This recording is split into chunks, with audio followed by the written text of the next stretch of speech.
पेट साडी, मस्तपैकी अशी सुंदर साडी आहे। हे बघा टिकली वर्क आहे, पूर्ण साडीमध्ये टिकली वर्क आहे। असे मस्त शायनिंग सुंदर सॉफ्ट आहे, जरी वर्क आहे, असा पूर्ण पॅच जरी वर्कच आहे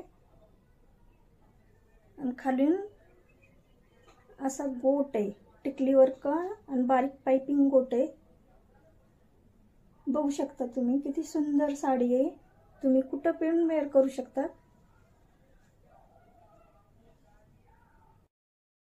खूप सुंदर साडी आहे, घातल्यावर खूप सुंदर दिसणार आहे। बघू शकता किती पातळ सूत आहे, ज नेट सारखं। ह्या साडीमध्ये कलर मिळणार आहे तुम्हाला। हे मोरपंखी आहे साडीचा कलर, खूप सुंदर साडीचा कलर आहे, जरी वर्क आहे असा।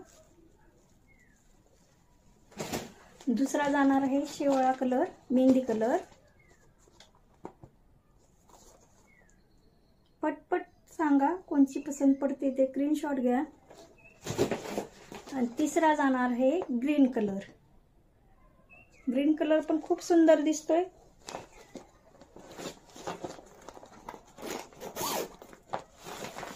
हे बघा साडीचा कलर बघूनच तुमच्या लक्षात येईल ही साडी किती सुंदर आहे। याच्यावर ब्लाउज जाणार आहे येलो कलरचा।